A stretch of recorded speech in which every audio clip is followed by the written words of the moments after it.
Bem-vindos ao Pergunta Simples. Hoje falamos daquelas marcas que não saem nunca da nossa cabeça. Publicidade, reputação e grandes produtos. Mas já lá vamos. Primeiro quero agradecer as subscrições do podcast nas várias plataformas como o Apple iTunes, o Spotify ou o Google Podcasts. É gratuito e assim, sempre que haja um novo episódio, ele aparece no vosso telemóvel ou computador. Visitem a página perguntasimples.com e tem lá tudo aquilo que precisam para subscrever.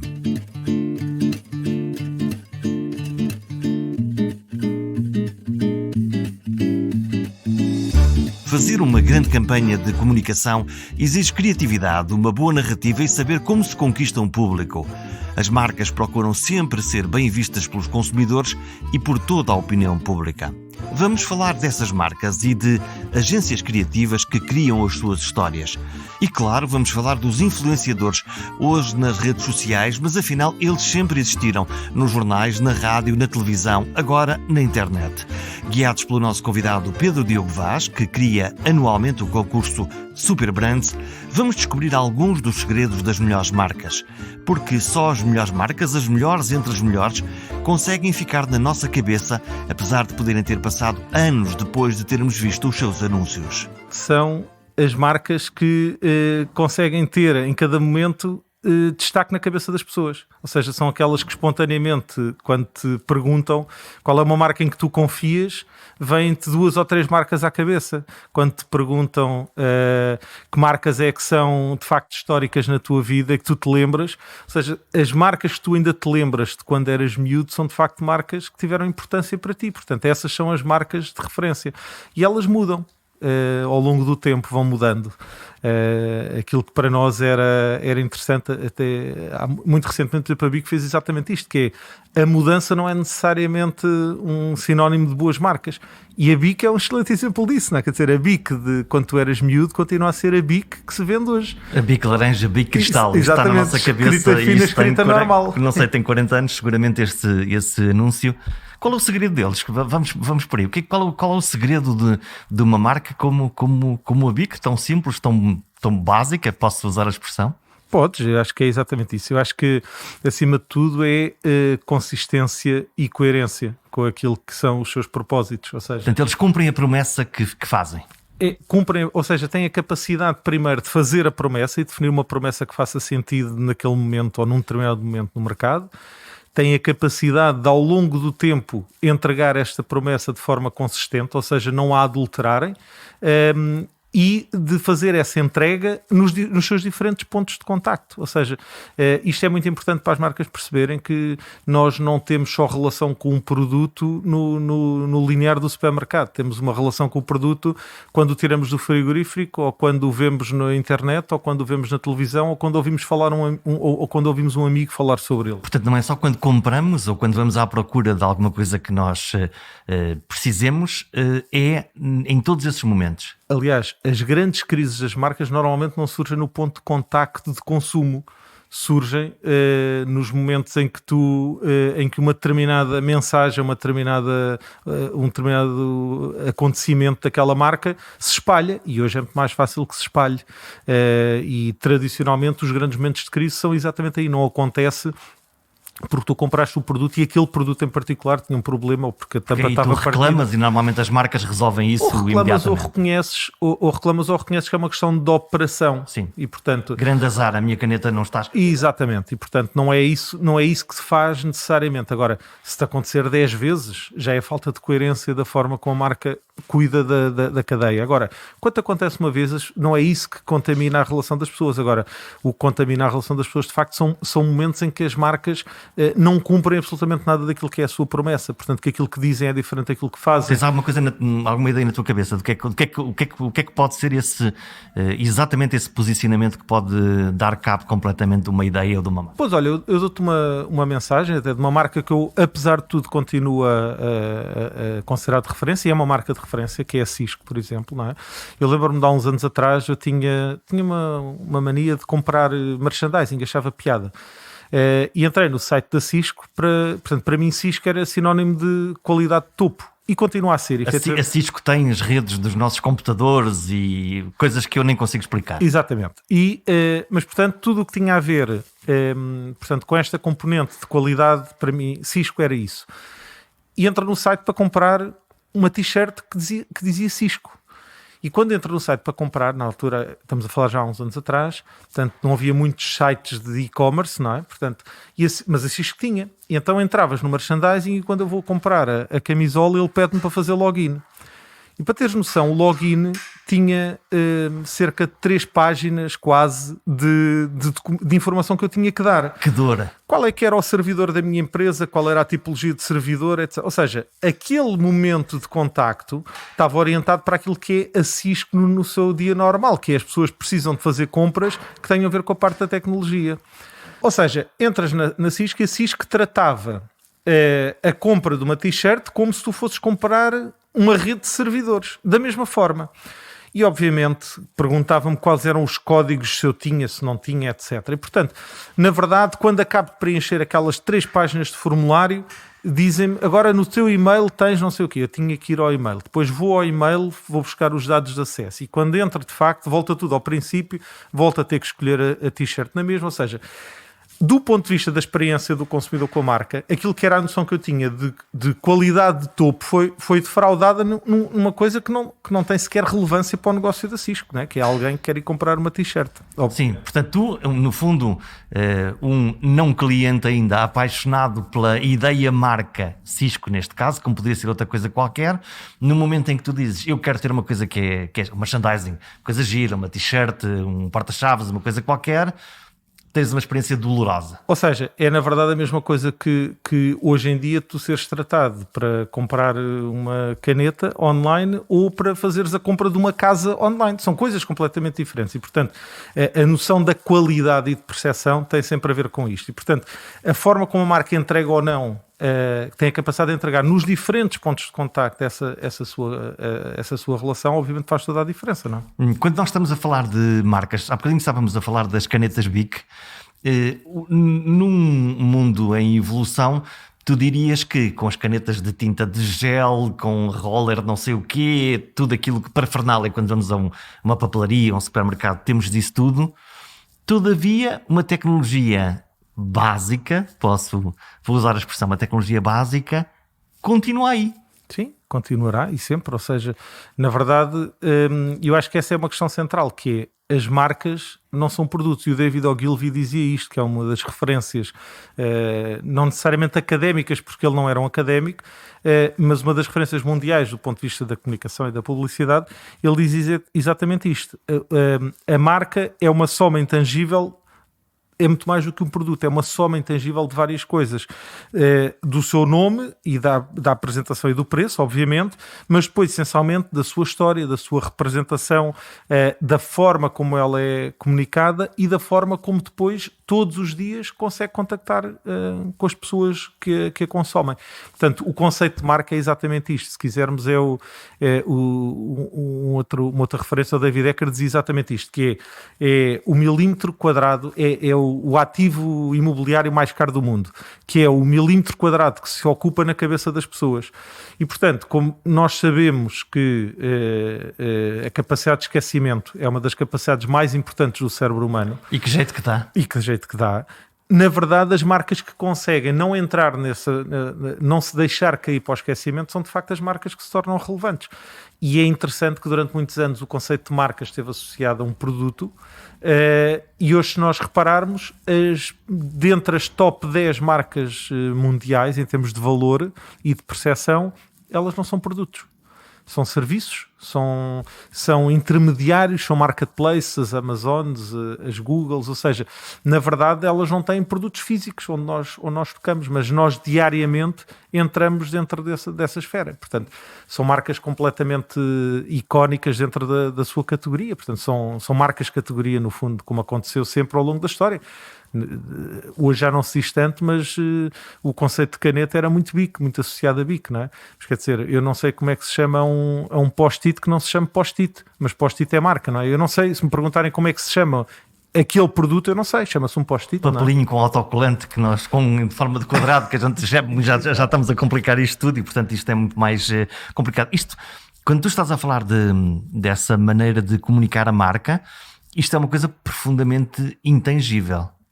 Como é que se mede depois o que é uma marca boa, o que é uma marca mais ou menos, o que é uma marca má? Nós sabemos o que é uma marca má, não gostamos e, portanto, há aqui esse fenómeno. Mas como é que se mede esse intangível? Porque um produto é um produto, a caneta escreve ou não escreve, o carro anda ou não anda, por aí fora. Mas uma marca, como é que nós conseguimos medir isso? O interessante é que, de facto, muitas vezes as marcas, e tocaste agora numa área particularmente interessante, que é o setor automóvel, as marcas continuam a manter o seu valor independentemente de mudarem o produto. E ao longo dos anos, é interessante, inúmeras marcas de referência automóvel foram mudando. Ou seja, o produto em si foi mudando. A marca foi vendida dos alemães aos italianos, dos italianos aos japoneses, etc. Foram vendidas entre si. As fábricas que os produzem têm origens completamente diferentes, mas para nós, uma Mercedes continua a estar associada à Alemanha. Uma Toyota continua a estar associada ao Japão. Por exemplo, eu lembro-me de há uns tempos atrás mandei arranjar um giradiscos que tinha da Pioneer dos verdadeiros, e quando cheguei para entregar aquilo ao senhor, um senhor muito experiente neste tipo de reparações, ele dizia-me: este é espetacular, que este ainda é do Japão. E é muito interessante porque o conceito de Pioneer se calhar continua associado a isso, mas há muitos anos que não é fabricado lá. Da mesma forma que se calhar os Mercedes e os Renault, etc., também não são. Ou seja, o conceito, a diferença entre produto e marca é cada vez maior. Portanto, o conceito de marca não está tanto associado, está cada vez menos associado ao produto em si, mas muito mais à história que a própria marca tem capacidade de contar e à capacidade que tem de estabelecer esta relação. Há uma questão que é sempre, para mim, importante, é ela ser de facto coerente e consistente. E isto eu diria, provavelmente o segredo que ninguém sabe como é que se resolve, não é? Porque cada vez mais a comunicação está fragmentada. Quando surgiu a televisão ia matar a rádio, quando surgiu a internet ia matar a televisão. A verdade é que nós continuamos a ter os breaks, os anúncios de 30 segundos, etc. Continuamos a ter milhões anualmente investidos em publicidade televisiva, e há 20 anos atrás já se dizia que o digital agora vai matar a TV. Da mesma forma continuamos a ter anúncios de rádio, e há 80 anos se dizia que a televisão vai matar a rádio. E portanto continuam a ser coisas perfeitamente complementares, e as marcas percebem isto, que têm que cada vez mais perceber onde é que os seus públicos, que estão mais fragmentados hoje, obviamente, onde é que os seus as marcas têm que fazer uma distribuição maior da sua publicidade e da sua maneira de comunicar. Sim, têm que de facto até perceber muitas vezes como é que existem novos canais de chegar às pessoas, e nós temos inúmeros exemplos disso. Portanto, o conceito das ativações, o conceito dos influencers, ou seja, são momentos onde as marcas de facto às vezes fazem pequenos investimentos com elevadíssimo retorno. Já agora, para quem não está tão familiarizado com esse conceito dos influencers ou dos ativadores, estamos a falar de quê? Porque classicamente nós víamos a publicidade que aparecia na televisão, lá está o que ouvimos na rádio de manhã, numa outra hora qualquer. Depois temos eu considero sempre particularmente aborrecida, que é a publicidade dos pop-ups que aparecem na internet e que, no meu caso, aborrecem-me. E que as marcas já perceberam que não trazem vantagens efetivas. Portanto, têm vindo a desaparecer e a diluir-se muito mais do que há 5 anos atrás. Agora aparecem incluídos em conteúdos que eu estou mesmo à procura, e portanto aí está. Conceito de influenciador. Os influenciadores fazem, ok, por definição, influenciador influencia, mas influencia como? O que é um influenciador? Um influenciador, na verdade, é aquilo que nós sempre tivemos. Por exemplo, quem trabalha na área da comunicação, durante muitos anos teve o conceito das referências na publicidade, ou seja, muitas marcas tiveram sempre associadas, ou associaram sempre a sua comunicação a pessoas de referência, a personagens de referência. Não se chamavam influencers na altura, não é? Na verdade, chamavam-se...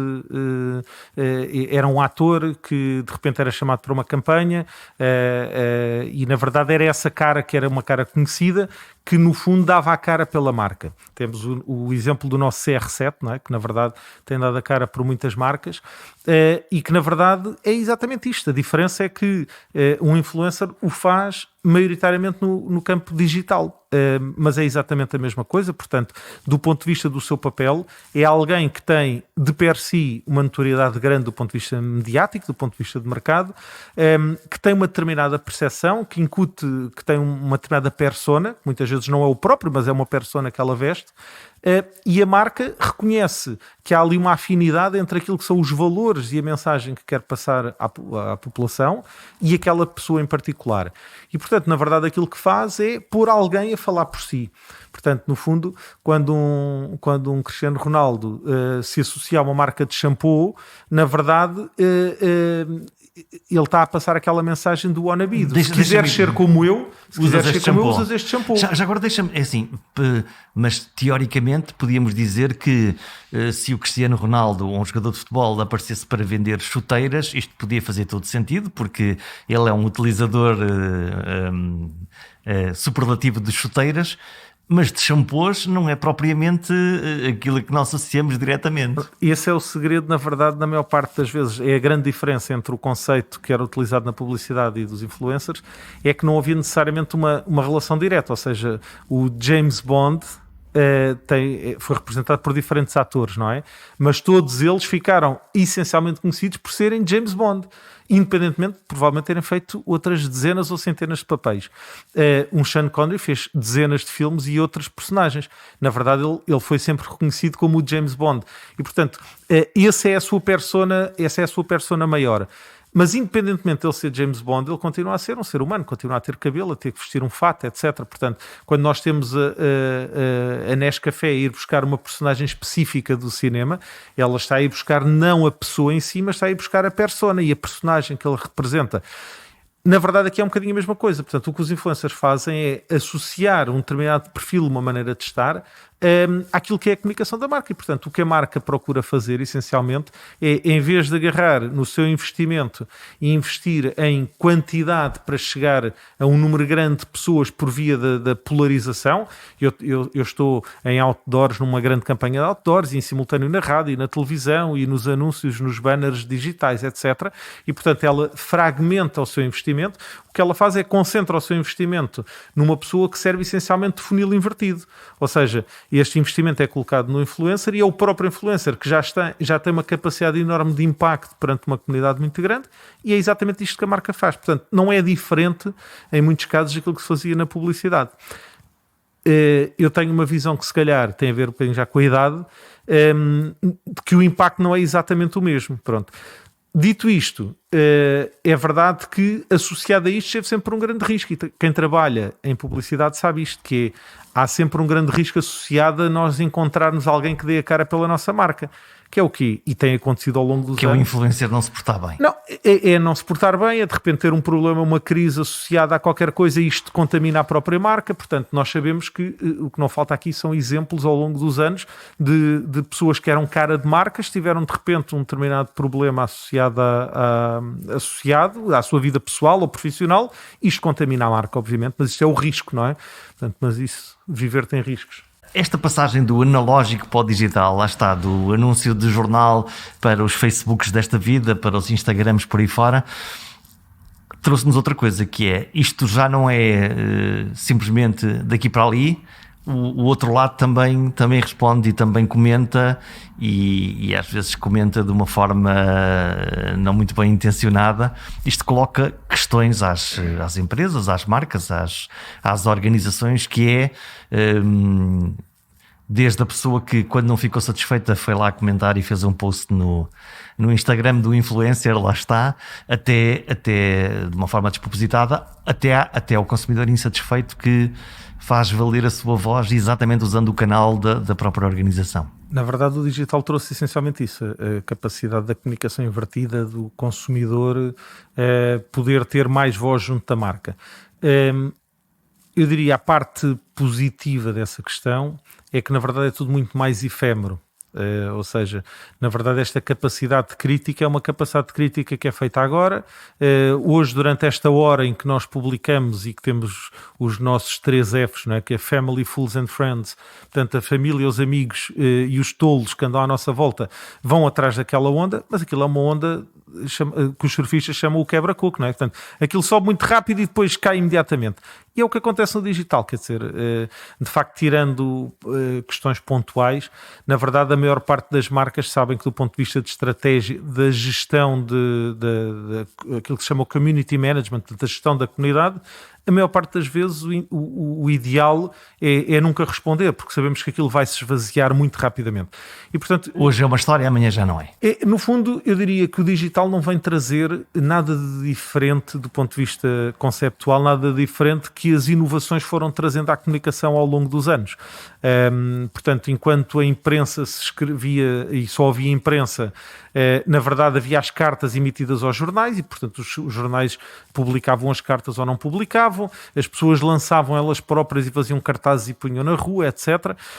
A capacidade de duração de um cartaz colado na rua, se calhar, era uma semana, mas só falava para as pessoas que passavam naquela rua.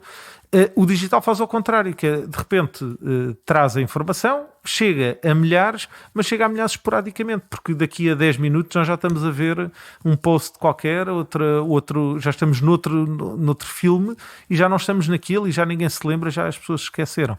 Portanto, de facto, o digital do ponto de vista conceptual não trouxe isso de diferente. Obviamente, como sempre que houve uma mudança, e portanto, quando se muda da imprensa papel para a rádio, da rádio para a televisão, da televisão, que se começa a fragmentar a televisão, não é? Quer dizer, nós lembramos da televisão com 2 canais, e depois passa para 4, e de 4 passa para 400 e passa para um número infinito de canais a nível mundial onde nós acedemos. Tudo isto são evoluções e, portanto, o digital o que vem trazer essencialmente é mais uma fase, não será seguramente a última, não sei se cá estaremos para ver as próximas ou não, mas não será seguramente a última e, portanto, a fragmentação é muito maior, a capacidade de nós sermos muito mais diretos ao assunto que nos interessa é muito maior. Nós hoje não vemos a televisão, não vemos os programas que a televisão passa, nós hoje vemos os programas que queremos, mesmo que só tenhamos a box, porque puxamos para trás, porque saltamos o bloco publicitário, Isso etc. põe um desafio aos publicitários, obviamente, para quem faz comunicação, que é essa maneira não linear de ver televisão lá está, saltar esses blocos e não os ver por isso simplesmente. Sim, mas isso era o que nos anos 40 se dizia, não é? Portanto, que quando chega aos blocos publicitários as pessoas se levantam e vão à casa de banho e vão beber água e vão fazer não sei o quê. Nos anos 40 do século passado, portanto há 80 anos atrás, e continua a acontecer, portanto continua a haver blocos publicitários e continuam a ter retorno e resultados. Na verdade, obviamente, ao longo dos anos vai-se aprendendo muito, vai-se percebendo como é que se chega às pessoas de forma mais interessante e essencialmente mais direcionada, porque eu acho que essa é que é a grande evolução que a publicidade tem tido ao longo dos anos, é a capacidade de ser muito mais direcionada àquilo que nos interessa. Nós hoje conseguimos, de facto, saber de forma muito mais assertiva e quase em tempo real para quem é que estamos a falar, com quem é que queremos falar. Portanto, isso torna esta fragmentação, obviamente não acontece por acaso, acontece porque ao fragmentar nós estamos a direcionar. Portanto, quando um canal ou quando uma televisão passa a ter não sei quantos canais ou quando uma box passa 180 canais, nós sabemos que determinados canais têm determinado tipo de público. Portanto, para mim, enquanto marca, é muito mais fácil se eu quero falar com aquele público, portanto eu faço esse investimento muito mais direcionado, da mesma forma que eu faço em mídia digital, obviamente. Quando uma marca quer fazer uma campanha de comunicação, uma palavra inglesa chamada briefing, que é no fundo quando o cliente te diz o que é que quer. Eu imagino que em toda a tua carreira tu tenhas tido briefings que nunca mais esqueces pelas maravilhosas e boas razões e outros absolutamente catastróficos e que tu podes ter saído de lá a pensar o que é que eu vou fazer isto. O que é que define um grande briefing de uma grande desgraça? É assim, eu acho que não existem propriamente grandes desgraças nesse sentido. Eu acho que o que pode haver essencialmente é uma inconsciência. E não é inconsciência no sentido de dolo, é inconsciência no sentido de não se saber bem o que se quer. Eu acho que essa é muitas vezes uma questão que acontece na relação... Isso é uma bênção ou é uma carga de trabalhos para ti? Não, é uma carga de trabalhos para ambas as partes. Ou seja, eu tive a oportunidade de trabalhar durante 15 anos do lado das empresas e outros 15, já levo quase 15 do lado das agências. E na verdade percebo as dores de um lado e as dores do outro. Ou seja, um briefing na verdade tem que ter esta capacidade de, por um lado, inspirar. Eu acho que essa é a primeira questão, ou seja, tem que te dar a base e tu tens que conseguir partilhar com a agência aquilo que é a nossa realidade, nossa enquanto empresa ou enquanto marca ou enquanto produto. Esta é a minha realidade e estes são os meus objetivos. E portanto, quando nós definimos os objetivos, eu digo isto muitas vezes nas aulas que dou, digo muitas vezes isto, que é, se nós não tivermos a capacidade de definir o nosso rumo, logo à cabeça é muito mais difícil saber como é que lá chegamos. Ou seja, se o meu briefing disser eu quero ir para o Atlântico, não é? Eu não sei se cheguei ao briefing, se cheguei ao Atlântico ou não quando desatraco o barco do cais ou quando cheguei aos Estados Unidos. Há uma grande diferença entre uma coisa e outra. Ora, se o que eu digo à agência é eu quero ir para o Atlântico e limito-me a dizer isto, na verdade há milhões de hipóteses. Há todo um mar. Pronto, há todo um mar de respostas possíveis, exatamente. Ora, se eu tiver a capacidade de ser mais específico, por um lado eu tenho a capacidade de explicar o que é que sou e o que é que quero, isso obviamente torna o trabalho muito mais fácil. Agora, quando eu digo o que é que quero, e se eu disser, a minha mensagem já não eu quero ir para o Atlântico, eu quero ir para a Madeira, eu tenho várias maneiras de lá chegar e obviamente esse é o trabalho da agência de eu acho que deve chegar assim, ou vai a nada, ou vai de barco a remos, ou vais à vela, ou vais de stand-up paddle, tu vais como quiseres. O trabalho dos criativos, portanto. Esse é o trabalho criativo face àquilo que é o contexto e a capacidade que a própria agência tem que ter de análise. Agora, o que acontece na verdade em muitos casos e que eu sinto que cada vez tem vindo a acontecer com maior frequência, é que do lado de quem prepara o briefing não há um pensamento sobre o assunto, ou seja, entrega-se e espera-se que alguém faça o trabalho por nós. E isso é uma enormíssima, por um lado, uma enormíssima maldade. Porquê? Porque na verdade, e normalmente os briefings acontecem muitas vezes a mais do que uma entidade, estamos aqui a falar em roleta russa, que é, eu não tenho que sequer pagar o Euromilhões, não é? Portanto, eu na verdade largo as fichas e depois espero qual é que é a roleta que me convém mais.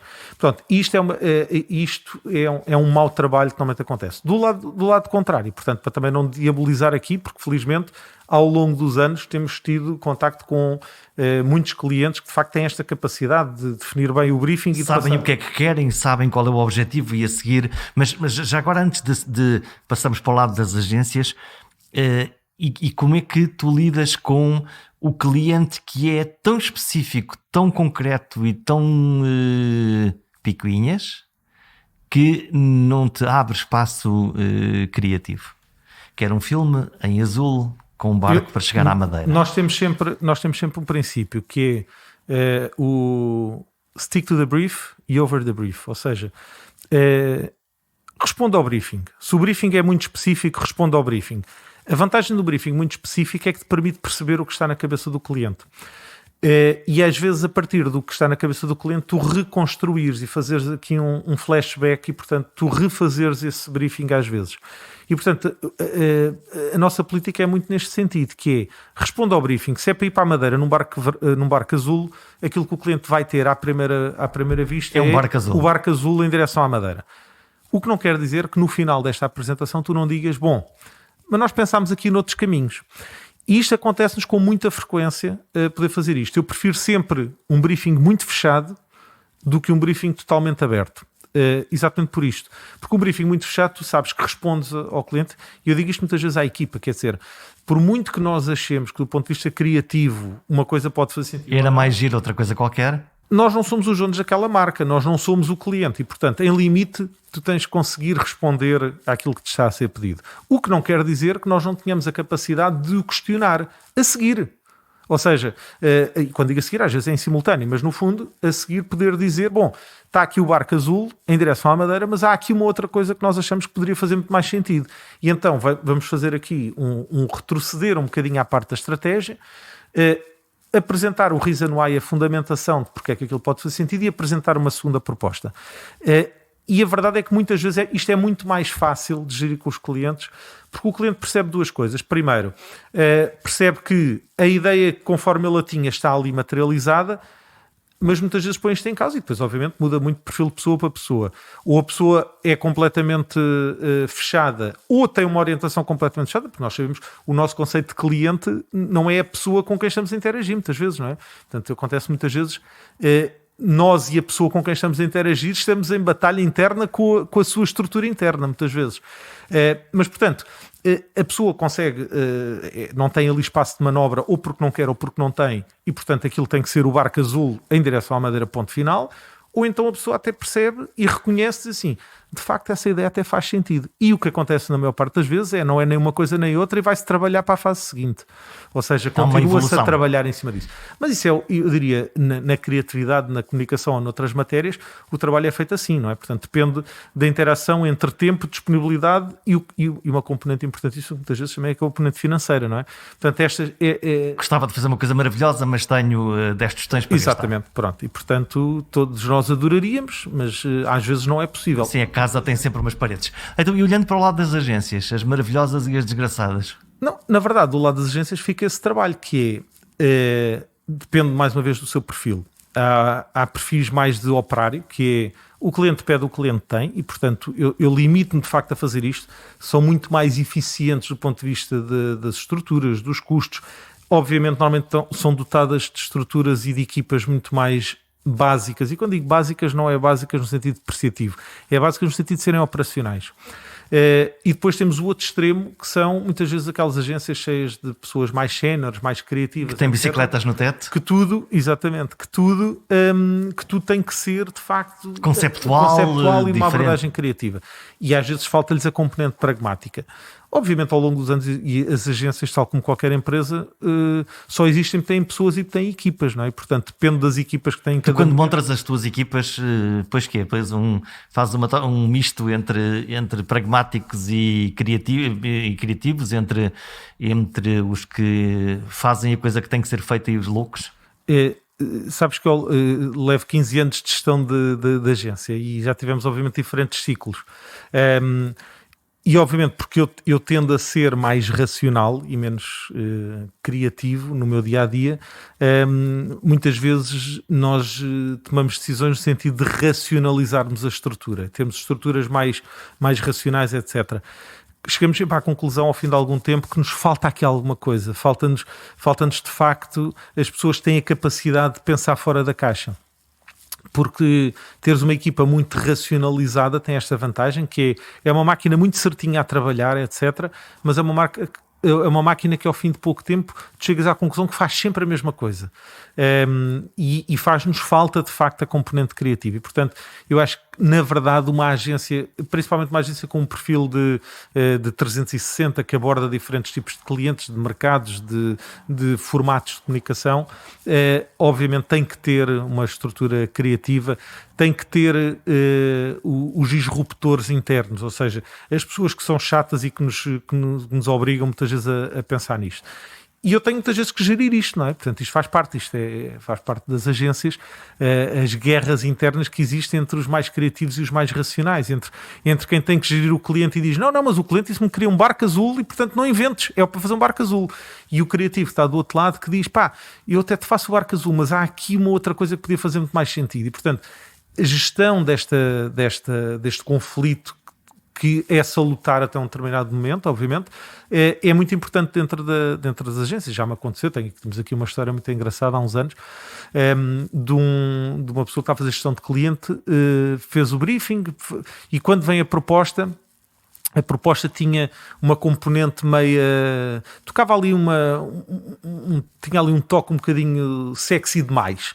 Aquilo tocava ali umas componentes mais associadas à parte sexual e tal. Mas era para uma campanha de um produto específico de rua e, portanto, para homens, direcionado para homens. Podia fazer sentido. E, a certa altura, aquilo entrou em conflito tal que me vieram bater à porta e disseram, Pedro, tu tens de decidir se a gente vai levar isto ao cliente ou não vai. Chamar um árbitro. Portanto, alguém tem que bater o martelo no final do dia e quem geria ao cliente dizia-me, eu não levo isto ao cliente, tu és maluco, achas que eu vou levar isto ao cliente? E o criativo dizia, mas isto faz todo sentido, pode não fazer sentido para o cliente, para a pessoa com quem tu estás a falar, mas isto faz sentido para a marca, para o produto e para o mercado. Bom, E mais uma vez, nós fizemos exatamente isso, que foi, ok, então vamos fazer assim, temos que desenvolver aqui uma outra proposta ao lado que nós vamos levar dentro do bolso. Mas vamos apresentar esta, porque não há nenhuma razão, tirando o facto de tu achares que a pessoa em questão não gosta, não há aqui nenhuma razão. Isto responde ao briefing, responde ao target, tem a ver com o produto, tem uma mensagem fortíssima, não há nenhuma razão, pois não. Ele dizia, não, razão não há, a não ser que eu sei que ele não vai gostar disto. Está bem, mas é ele, a pessoa ou ele a marca? Não, a pessoa. Pronto, ok. Então foi exatamente isso que se fez. Levávamos outra proposta no bolso, de backup, e foi-se lá apresentar aquilo. Ele foi contrariadíssimo, teve que levar o diretor criativo para fazer a apresentação, porque de facto, se ele já vai contrariado, não vai vender bem a ideia, não é? Até a pode matar. E a proposta foi aceita à primeira de forma espetacular. E o cliente disse exatamente isto, que é, eu não me identifico pessoalmente nada com isto, mas eu acho que isto tem tudo a ver com aquilo que nós precisamos. Ou seja, é muitas vezes percebermos isto, e isto tem a ver com a experiência do trabalho ao longo dos anos, que às vezes não tem a ver com a pessoa que está do lado de lá. E a pessoa que está do lado de lá, na verdade, também tem que perceber que muitas vezes o produto não é a sua pessoa, o produto não é a sua cabeça. E, portanto, este é um problema que muitas vezes existe, é a grande confusão que existe entre o eu pessoa e o eu produto, eu marca, eu empresa, não é? Portanto, muitas vezes as empresas não são a cabeça das pessoas, e eu até posso não estar muito de acordo com aquilo que a empresa definiu, mas se calhar isto é que faz sentido para a empresa, e portanto eu tenho que fazer o meu papel.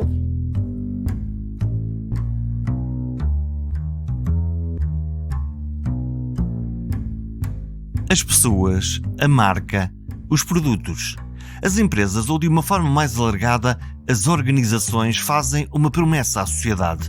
Não basta dizer o que produzem, o que vendem ou como se comportam. As organizações têm propósitos, missão, valores e uma visão do mundo. A tudo isto se dá o nome de posicionamento institucional. Os valores, a ética e o comportamento das organizações são permanentemente escrutinados pela sociedade. E por isso, ter uma boa comunicação institucional é crítico. Sim, cada vez mais o conceito da comunicação institucional, se quisermos assim, que tem vindo muito a perder alguma importância ao longo do tempo, do ponto de vista, diria, de mercado, é completamente crítico. Ou seja, é muito difícil hoje fazer a distinção entre a organização e a marca. Uma grande marca numa organização que não se porta bem dificilmente sobreviverá. Dificilmente, porque nós conhecemos organizações que têm diferentes marcas e às vezes basta que a contaminação de uma para poder contaminar as outras. Ou não. Ou seja, e aí estamos a entrar no campo um bocadinho mais académico, que depende muito da organização perceber qual é a tipologia de marcas que quer desenvolver. Se faz marcas completamente fragmentadas e, na verdade, o mercado muitas vezes nem percebe que a marca A e que a marca B pertencem à mesma organização, ou então não. Portanto, tem uma estrutura mais monolítica do ponto de vista da marca. Nós percebemos quem é a marca. Mas do que eu estava a falar é que, por mais extraordinário que o produto seja, e nós vemos isso claramente nas novas gerações, por exemplo, uma marca que não tenha um compromisso em relação ao ambiente ou em relação à responsabilidade social, não tem um acolhimento como aceitável, em particular para estas novas gerações.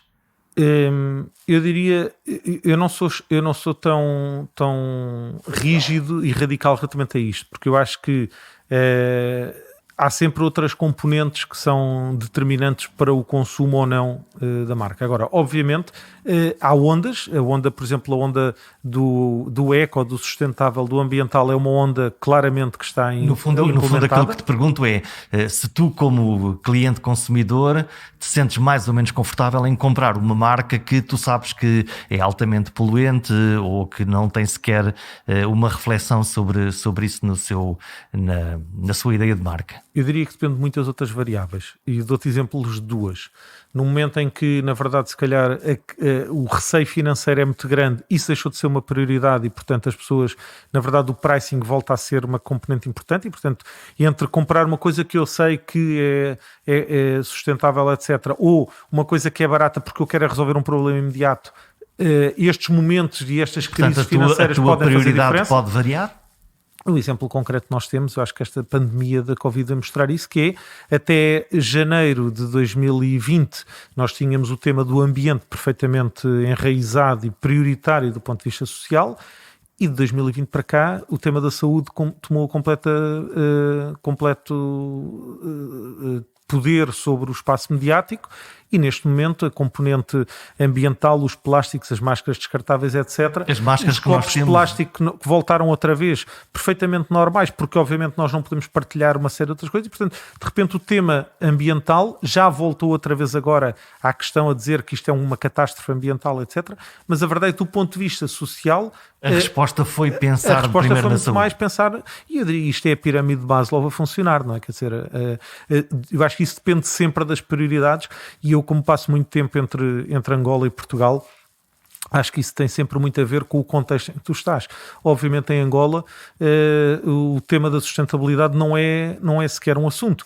E não é um assunto porque ainda se está a falar da questão da alimentação e das condições mínimas de sobrevivência das populações, etc. Já que falamos da pandemia, ambos partilhamos trabalho numa campanha, para mim fascinante, eu não fiz muito, que na realidade quem fez foste tu, uma campanha de comunicação pública de um projeto chamado Saúde em Dia, no fundo para que todos os doentes tenham o seu tratamento, independentemente de ser coronavírus ou não ser coronavírus. Fazer uma campanha como esta, como o Saúde em Dia em particular, uma outra qualquer que tenha a ver com saúde, é diferente de fazer uma campanha de outra coisa, de um produto, de uma marca? Bom, primeiro deixa-me só fazer aí um ajuste que na verdade não fui eu que fiz. Eu acho que esse é um excelente exemplo em que o briefing vinha muito bem feito e, portanto, acho que isso tem aqui essencialmente o mérito da equipa que o desenvolveu. A inspiração associada ao briefing, portanto, não só vinha muito bem explicado o que é que se pretendia, como vinha uma inspiração muito forte associada ao próprio briefing. E depois, obviamente, teve a ver com o trabalho interno da equipa e não necessariamente comigo. Portanto, isso era só aqui um ajuste. Portanto, havia uma arquitetura? Estava muito bem pensado do ponto de vista do tipo de necessidade que se pretendia responder, e foi muito bem passada a inspiração. E isso torna muito mais fácil depois o trabalho da equipa que depois tem que trabalhar isso. Respondendo diretamente à tua questão, não é igual, obviamente, portanto, mas também não é igual, apesar de podermos fazer uma campanha para um produto, não é igual fazer uma campanha para um produto alimentar ou para uma peça de vestuário, para uma marca de vestuário. Do ponto de vista da saúde, e em particular com este tema em particular, obviamente é preciso sempre nós termos em atenção qual é que é o contexto e o terreno que estamos a pisar. Neste tema em particular, nós tínhamos eu diria, um dos maiores desafios é que nós tínhamos aqui um segmento muito amplo, portanto nós não estávamos a falar para ninguém específico. Se eu souber que estou a falar para jovens teenagers, eu posso usar uma determinada linguagem muito mais adaptada, apesar de se calhar a equipa que está aqui a trabalhar não são teenagers e portanto vai ter, mas é mais fácil de perceber qual é a linguagem que este público usa em particular, etc.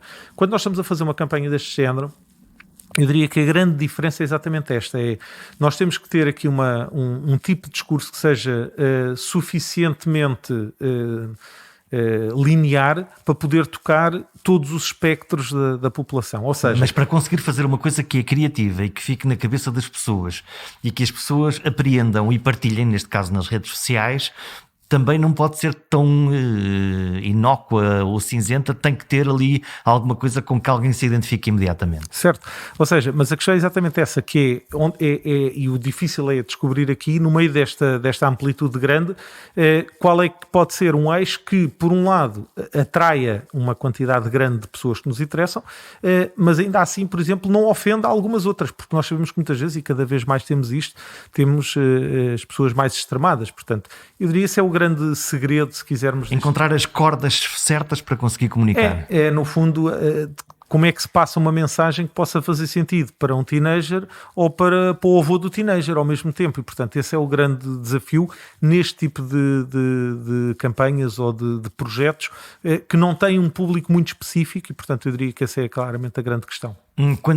Já que estamos a falar no capítulo da saúde, isso é obviamente um tema importante, que é, se neste caso, numa campanha de proteção da saúde pública, é relativamente fácil, vou usar a expressão, fazer uma campanha mais amistosa, mais sexy, mais interessante, mais bonita, quando nós vamos tentar comunicar coisas como doenças ou a possibilidade de uma doença, aí há um peso diferente em relação àquilo que é uma campanha deste género, ou tu vês as coisas da mesma maneira?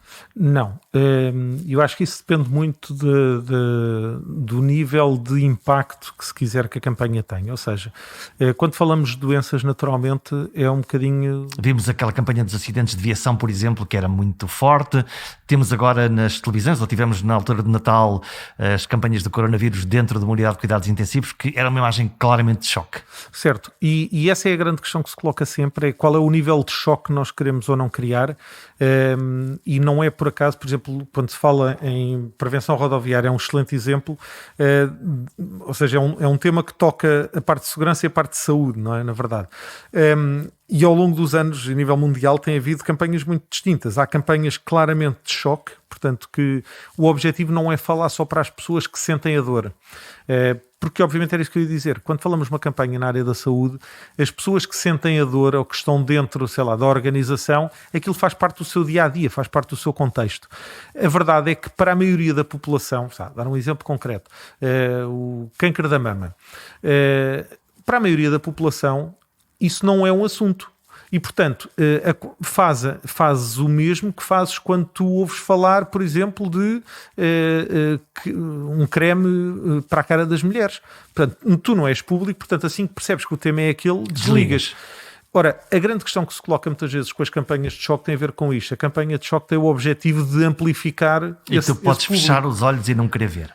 Mas a mensagem ficou lá. E essa é muitas vezes a questão, que é, tu até podes depois não te identificar, achar que é extremado, etc., mas a mensagem conseguiu chegar lá. Tu percebes sobre o que é que se está a falar, mesmo que não te identifiques. O ponto a seguir é a diferença se mudas o teu comportamento ou não mudas. Exatamente. Ou seja, mas a questão, e tendo em atenção que o objetivo da comunicação e das campanhas de uma forma geral é entrar na cabeça das pessoas, esse é um dos grandes problemas, nomeadamente na área da saúde, principalmente quando me falo de doenças, que é, na maior parte das vezes, não se quer pisar essa linha, não se quer correr esse risco, por razões várias, porque é uma área complicadíssima do ponto de vista da regulamentação, do ponto de vista da comunicação, e, portanto, não se quer correr riscos, não se quer pisar determinadas linhas, e, portanto, muitas vezes a mensagem e as campanhas são feitas de uma forma muito soft.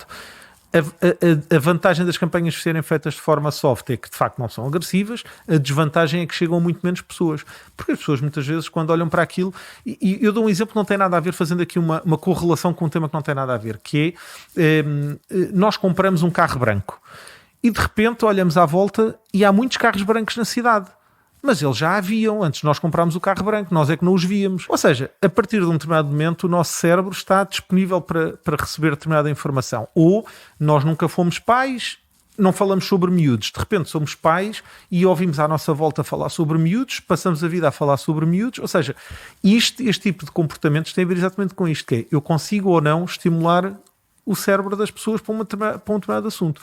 Nós ainda este ano, foi muito interessante, desculpa, vou desviar aqui um bocadinho, mas quando foi a Gala Super Brands, tivemos a oportunidade de falar exatamente sobre isto, sobre Brains and Brands, que é esta relação que existe cada vez mais entre a neurociência e o trabalho que as próprias marcas fazem. Ou seja, neste momento já existem ferramentas que permitem fazer, por exemplo, estudos ao nível da neurociência, mas estudos destinados às marcas. Porquê? Porque nós conseguimos, de facto, ter a capacidade de perceber qual é a zona do cérebro que determinada mensagem consegue despertar ou não, se aquilo é mais emocional ou se aquilo é mais agressivo, se é mais emocional ou mais assertivo, se é mais emocional pela positiva ou mais emocional pela negativa. Portanto, estas questões cada vez mais, as ciências todas elas vão evoluindo, a ciência da comunicação e a ciência, neste caso a neurociência, e portanto as coisas vão interagindo. Agora, não há dúvida que quando a grande decisão desse briefing teria que ser sempre: eu quero ser mais imediato na mensagem, ou eu quero passar a mensagem de uma forma um bocadinho mais documental. É um bocadinho diferente uma coisa ou outra. Os acidentes de viação são típicos. Há campanhas, por exemplo, feitas nos Estados Unidos e em Inglaterra, fortíssimas, onde se vê corpos mutilados, em que se coloca muitas vezes a pressão sobre o ónus, sobre o condutor, sobre tens a certeza que vais querer matar os teus filhos, Sim, etc. a responsabilidade São campanhas muito fortes do ponto de vista de sensibilização e, portanto, como tudo, depois há quem as rejeite completamente e, portanto, fazes o shut-off assim que percebes que é aquela campanha. Eu não me identifico nada com isto, porque eu não mato a minha família e, portanto, mas a seguir vou conduzir a 200 à hora na mesma e a falar ao telefone e está tudo bem. Portanto, mas a verdade é que isto é sempre uma decisão, não há muitos perfeitos, né? Portanto, é a decisão entre querer comunicar de forma mais suave para as pessoas específicas, ou seja, eu sei que as pessoas que já estejam dentro daquele tema vão ouvir o meu discurso um bocadinho mais tranquilo. Ou alargar o leque e tentar chegar aos outros. E sabendo que vou fazer uma ruptura com uma série deles que nunca vão sequer querer ouvir falar sobre a campanha, porque na verdade se calhar tiveram um problema, já tiveram um acidente e portanto aquilo é demasiado doloroso e as pessoas ou não se identificam, pura e simplesmente. Portanto, mas isto, como em tudo, não há muitos perfeitos, não é? Portanto, quando nós agora estávamos a falar de acidentes de fiação, mas a minha cabeça saltou logo para desde já uma declaração de conflito de interesses. Eu sou neto de ferroviários e filho de ferroviários, portanto é claramente uma coisa de que eu gosto. Comboios, um dos transportes, não o transporte mais seguro que existe. Tu tiveste uma experiência numa empresa que ainda antes do online ser online, ainda não havia internet, pôs em prática em Portugal, e eu lembro-me disso há 25 anos, pôs em prática um modelo de comunicação com os cidadãos através do uso da voz, de um porta-voz histórico no país, que foi de comunicar quase em tempo real o que é que estava a acontecer, desde, lá está, o atraso, a perturbação, a greve, o que fosse em tempo real, e tu estavas nessa experiência. Sim, isso foi o meu início de carreira. Eu considero-me claramente um privilegiado nesse aspecto. Ter trabalhado com o Américo Ramalho. Estamos a falar da SCP, claro. Estamos a falar da SCP, agora temos várias empresas de comboios, na altura era a SCP. Continua a ser a marca incumbente, na verdade. E portanto, sim, foi a minha primeira experiência de trabalho com o Américo Ramalho, que é de facto para mim o meu mentor, não só do... O que é que tinha este homem de especial? Olha, eu fiz o meu curso com todos os meus professores que tinham sido alunos dele. E, portanto, tinha aqui esta visão do mestre dos meus mestres, não é? Portanto, na verdade, eu tinha vários mestres e tinha o mestre dos meus mestres. E quando, no último ano, decidi querer fazer um estágio e nunca tinha contactado com o Américo Ramalho, mandei para lá uma carta, na altura, de falar do início dos anos 90, mandei uma carta a dizer que gostava de fazer um estágio. E fui admitido ao estágio. A história até a posso contar que é muito engraçada, porque no primeiro dia que fui admitido, portanto, eu trabalhava, tinha uma vida relativamente complicada. Tinha aulas das 8 à 1, aliás, tinha algumas aulas à tarde que deixei de ir para ir fazer o estágio, portanto, saía à 1, entrava às 2 no estágio, fazia o estágio das 2 às 6:30 da tarde e saía às 6:30 a correr para entrar. Trabalhava num bar na altura, trabalhava das 7:30 às 2 da manhã e portanto chegava a casa às 2:30, levantava-me às 7 horas à volta disso. Portanto, era uma vida complicada e portanto no primeiro dia que cheguei à CP sou colocado numa secretária, numa equipa que a pessoa mais nova era mais velha que a minha mãe, e sou colocado numa secretária e dizem-me assim: olha, estão aí os livros para ler. E o meu primeiro dia foi a ler livros. Cheguei ao segundo dia e tinha outros livros. E disseram: estão aí mais livros. Eu disse: mas só para eu perceber isto, mas a minha vida vai ser... O meu estágio é ler livros. E não vou dizer a pessoa em questão, na altura alguém me diz assim: pois sabe que nós aqui só damos estágios para fazer jeito, porque nós temos tantas pessoas que não precisamos de mais pessoas. E aquilo não me soa nada bem. Se agora dizem que eu às vezes não tenho muito bom feitio, sou geminiano e portanto sou gêmeo, e portanto isto é um bocado, está tudo bem até me virar a boneca. Mas na altura achei que aquilo não era a resposta que se desse, mesmo um miúdo na altura estamos a falar, tinha 22 anos. Achei que aquilo não era a resposta que se desse a uma pessoa com 22 anos que estava ali ainda por cima. Com sangue na garra e com vontade de fazer coisas. Então fui bater, dito isto, decidi, cheio de peito feito, e bater à porta do Américo Ramalho para dizer que gostava de falar com ele. Nunca tinha falado com ele, estava ali já há 2 dias a fazer o estágio e portanto queria falar com ele. E ele, que era de facto um senhor, disse: eu agora não posso, mas a partir das 6:30 eu consigo. Eu tive que ligar para o bar a dizer que ia chegar atrasado nesse dia, e às 6:30 fui falar com ele e disse-lhe: olha, a minha vida é esta, eu trabalho aqui, de facto estudo com esta pessoa, com aquela, portanto uma série de professores que tinham sido alunos dele, e tenho, portanto, uma grande curiosidade de o conhecer assim, e foi por isso que vim para aqui fazer o estágio. Mas hoje disseram-me isto, portanto, que vocês já vão estar para fazer jeito. E eu expliquei-lhe depois, olha, eu saio daqui e vou correr trabalhar até às 2h30 da manhã, portanto, eu preciso saber se este estágio me vai valer vale a pena ou não. Portanto, fui muito direto e disse, se não valer a pena, amanhã já não venho, porque... E ele olhou para mim com aquele ar sempre muito pacífico que tinha e disse-me, vamos fazer assim, amanhã quando chegar às 2h30 venha aqui ter comigo. E eu no dia a seguir às 2h30 estava lá, um bocado a tremer, não é? Na dúvida do que é que aquilo queria dizer, porque ele não foi muito claro. E então às 2h30 eu tinha dentro do escritório dele, portanto dentro do gabinete dele, tinha uma secretária preparada para mim e um mapa do estágio para 30 dias feito. Ele era claramente um professor, no verdadeiro sentido do termo, um excelente profissional, portanto, criou-te um verdadeiro plano de... Portanto, fez-me um plano de estágio e disse-me, então a partir de hoje vai ficar aqui comigo. Ou seja, eu percebi logo que tinha feito ali um bypass à pessoa, que ficou muito chateada comigo durante uns anos e depois acabamos por reatar relações e ter uma boa relação. E de facto o meu estágio, que era para durar um mês, demorou 4 meses e meio. E ao fim de 4 meses e meio eu tinha mesmo que acabar o curso, estava a dar em maluco, portanto eu não conseguia nem fazer os trabalhos de final de curso e eu disse-lhe, tenho mesmo que me ir embora. E acabei o curso em julho, fui para os Estados Unidos, estive nos Estados Unidos até dezembro, ia supostamente ficar nos Estados Unidos, e em dezembro recebo um telefonema em casa, porque não havia telemóveis ainda, eu não tinha telemóvel, um telefonema em casa lá em San Diego a dizer, era a minha avó a dizer-me, olha, ligaram para aqui hoje da CP que querem falar contigo, pronto.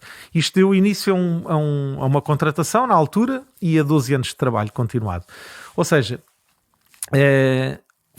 foi de facto uma experiência espetacular do ponto de vista de alguém que inicia a sua carreira, por 2 razões. Por um lado, porque de facto, agora sim, respondendo à questão que me tinhas colocado, por um lado tive a oportunidade de trabalhar com uma pessoa que era uma excelente pessoa, um excelente profissional, uma pessoa de referência no mercado, de facto, mas por outro lado num contexto de uma empresa que esteve de facto, e eu acho que essa não é a percepção que a empresa tem hoje, mas foi uma empresa que esteve durante muito tempo à frente do seu tempo do ponto de vista da comunicação, muito por culpa deste homem, no fundo, muito responsável deste homem. Na altura eu trabalhava na Rádio Pública, na Antena 1, ligar para a CP representava que alguém atendia ao telefone, que alguém falava e que alguém dava explicações ao povo. E isso era uma coisa... Era um mindset que existia muito presente na cabeça do Américo Ramalho e que ele sempre disseminou às equipas com quem trabalhou.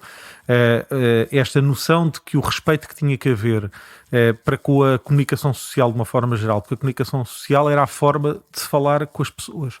Mas de facto a CP esteve muito à frente do seu tempo em muitas coisas. Portanto, o primeiro boletim de comunicação interna existente numa empresa em Portugal foi feito na CP. A CP em 1994 já tinha um website. E portanto há aqui uma série de questões. Claro, depois tem os problemas inerentes a ser uma empresa pública, etc. Depois houve toda a reestruturação do setor, com a separação com a Refer, etc. Mas quer dizer, na verdade, do ponto de vista de empresa, tinha essa questão. E tinha uma questão que era completamente inegável, que era a relação de respeito que existia entre os jornalistas de uma forma geral, sejam eles da rádio, da televisão, da imprensa, e a CP por conta do Américo Ramalho.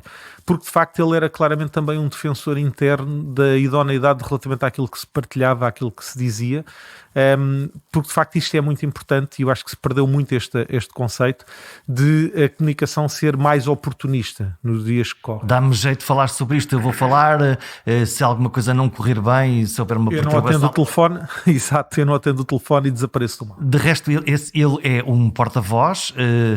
A ti um dia também te calhou na rifa teres que ser o porta-voz e és provavelmente o exemplo perfeito de nem sempre estamos completamente preparados para as coisas, mas quando elas acontecem temos que dar um passo em frente. Sim, não estava nada preparado. Portanto, eu tinha 26 anos e sou chamado a uma reunião normal com o Américo Ramalho, com o presidente na altura, o Crisóstomo Teixeira, que depois foi secretário de Estado, e ele dizia...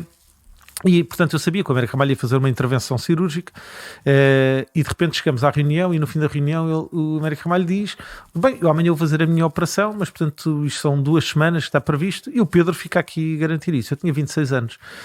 E o Pedro fica aqui a fazer isto. O presidente olhou assim e disse: bom, deve ter pensado assim, bem, se ele diz que é para ficar, de facto ele tinha um grande respeito, uma boa relação, deve ser. E a verdade é que os 2 meses acabaram de se transformar em 2 anos. 2 anos que foram particularmente atribulados, foram os anos de Expo 98, portanto não só por toda a alteração que houve, o lançamento da Estação do Oriente, a própria Expo, porque foram anos de grande conflito social na altura, com greves, etc. E portanto eu lembro perfeitamente durante muitas semanas começar a trabalhar às 5 da manhã, porque tinha telefonemas a chegar ao meu telefone às 5 da manhã para saber a hora da telefonia, os impactos da greve, que era para quando começasse às 6h30 ou às 6, as notícias já teres a tua voz lá a contar tudo. E até às 2 da manhã, na verdade, estar no centro de operações, porque como o turno começava à meia-noite, só a essa hora é que sabia quem é que de facto estava na greve, não estava, que comboios é que tinham que ser suprimidos, etc. Portanto, isto era foram anos muito intensos, mas para 26 anos perfeitamente aceitáveis do ponto de vista do corpo, muito intensos do ponto de vista da capacidade que teve que me provocar, do ponto de vista de ganho de experiência, não é? Portanto, de um dia para o outro, fui atirado para dentro da piscina para saber nadar, não propositadamente, porque claramente havia ali uma noção de que aquilo era uma coisa para 2 semanas. Muito temporário e às tantas aquilo estendeu-se. Aquilo estendeu-se porque a operação não correu bem, portanto também como teve de facto algumas complicações. E estendeu-se. Foi uma experiência espetacular. Imagina o que é dentro de uma estrutura completamente tradicional como era a CP na altura, em que todas as pessoas se tratavam com enorme deferência, senhor engenheiro, senhor doutor, etc. De repente tens um miúdo de 26 anos que falava diretamente com todos os diretores gerais, com os administradores, com o presidente, dava a voz pela empresa à comunicação social. Era eu que aparecia muitas vezes até nas reportagens ou nas coberturas televisivas que eram feitas às 7 da manhã em Santa Apolónia ou no Rossio, etc. E era preciso alguém de facto dar a cara por isso. E portanto eu devo muito desta capacidade de interação ao Américo Ramalho, por um lado, por aquilo que ele mencionou nos tempos antes disto acontecer e todo o suporte que ele me foi dando ao longo do tempo, em que ele me dizia: Pedro, tenha mais atenção quando disser isto, faça mais aquilo. Ou seja, todos estes inputs foram muito... O chamado costumeiro feedback, que afinal já não é uma coisa que é crítica para a nossa evolução profissional. Muita honestidade acima de tudo e, portanto, coisas positivas, coisas olha negativas. Pedro, isto não correu bem, olha, isto dúvida, podemos fazer assim. Eu acho que na verdade fui muito privilegiado porque havia uma noção de respeito muito grande para com a empresa e essa noção e essa relação de respeito vinha de facto pela figura do Américo Ramalho, que foi de facto o porta-voz da CP durante muitos anos e provavelmente, e aqui vou dizer isto sem medo nenhum, foi claramente o último grande porta-voz da CP. O que é que aconteceu às organizações? Os porta-vozes desapareceram, não existem, não os noto. Eu acho que desapareceram essencialmente por 2 questões. Houve muito maior fragmentação do ponto de vista da comunicação, como já falámos. Por outro lado, porque acho que houve uma maior vaidade da parte das próprias estruturas de gestão das empresas. Ou seja, eu lembro-me perfeitamente... Antes a comunicação era uma inexistência e agora é uma coisa sexy. Eu acho que foi ao contrário, houve uma desvalorização da comunicação por parte da comunicação neste sentido. Isso quer dizer que agora qualquer um diz, ok, eu também, porque não eu? Exatamente, ou seja, passou a haver mais informação disponível, as pessoas acham que, ok, eu faço o meu media training e a partir daqui eu posso dar a cara pela empresa, e eu aqui assumo ainda, se calhar, correndo o risco de parecer que cheiro já um bocadinho a bolor, eu assumo que de facto o modelo da existência de porta-voz era um modelo muito mais valorizador das organizações. Defendia a organização muito mais, era muito mais consistente, ou seja, de facto as pessoas sabiam com quem é que haviam de falar. Hoje é muito mais difícil, eu nunca fui jornalista, mas acredito que seja muito mais difícil para um jornalista. A quem é que hoje, a gente telefona? A quem é que eu telefono?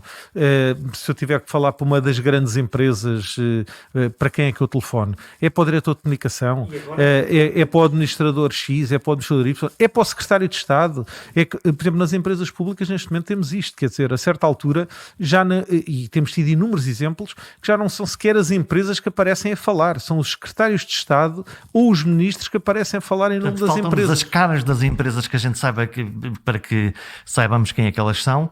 Por outro lado, temos cada vez mais o presidente, o diretor-geral houve um escalar. Isto obviamente tem vantagens, no sentido que permite que seja o próprio, e no caso das empresas públicas, do ponto de vista do governo, permite que a mensagem política passe, isso ninguém tem dúvidas. Portanto, há um alinhamento maior?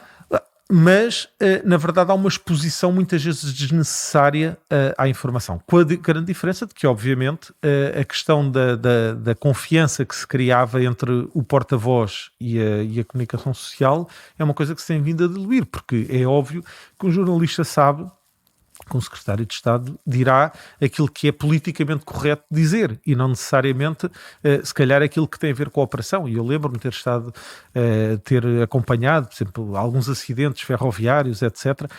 A forma, um acidente rodoviário que exista hoje, ou ferroviário, provavelmente quem vem dar a cara pela empresa, aliás, o último que aconteceu foi o secretário de Estado que vem falar, ou seja, imediatamente desloca-se ao local e está a falar sobre isso. Portanto, isto há 20 anos atrás não acontecia, era o porta-voz que lá estava a falar sobre a empresa e depois, ao fim de algum tempo, quando muito o processo escalasse, era o presidente da empresa que vinha falar sobre. E aqui a matriz de comunicação era exatamente o que é que a empresa queria contar em função da sua métrica de comunicação. Sim, havia claramente um alinhamento prévio da forma como as coisas eram faladas, mas a vantagem de ser o porta-voz permitia dar esta folga de, em limite, poder responder. Isto é uma questão que tem a ver essencialmente com a teoria da comunicação. Em limite tem sempre um momento, um ponto de escape, que é dizer, bom, eu neste momento não tenho essa informação ainda. Ou não posso comentar. Ou seja, a um presidente é muito mais difícil dizer que não tem informação A, B ou C, enquanto que se for de facto um porta-voz... Ele não pode de facto não dizer que não sabe, não conhece. Portanto, não sabe, tem que decidir, porque em limite é ele que lhe vai competir tomar a decisão. E portanto, é mais difícil, as mensagens são mais difíceis, acho que se escalou muito e tem a ver com... Eu acho que tem essencialmente a ver com vaidade e com uma maior centralização da forma de comunicação. É muito engraçado, aliás, agora faço-te aqui um desvio grande, voltando à história da publicidade, que é... muitas vezes há esta noção dentro das agências e das agências de mídia em particular, que é uma campanha sucedida. Qual é que é o sucesso? Como é que se mede o sucesso de uma campanha? É se souberes onde mora o presidente e qual é o percurso que ele faz de casa para o trabalho. Porque quando lanças uma campanha tens que garantir que pões um outdoor nesse caminho. Porque no momento em que a campanha saiu, se ele saiu de casa e viu o outdoor, a campanha é um sucesso. A campanha está em todo lado. A campanha está em todo lado. Se ele não o viu, porque se calhar ele não é o target e portanto não tem que ver, se ele não o viu, provavelmente vai chegar e dizer assim, mas já saiu a campanha, eu ainda não a vi. Isso é uma gestão política... Isto é a gestão, quando passas a fazer gestão política interna das empresas.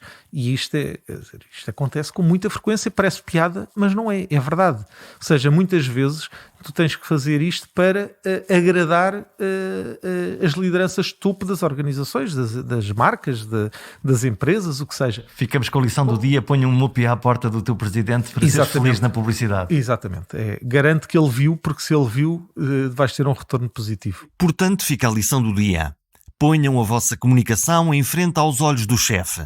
Uma boa receita para garantir que este especial membro da audiência fica feliz e talvez seja mais generoso quando tiver que pagar a vossa próxima campanha ou, quiçá, assinar a vossa promoção. Já agora, esta regra aplica-se a todas as audiências. Fala a linguagem de quem ouve. E a mensagem ficará mais tempo no ouvido dessa audiência.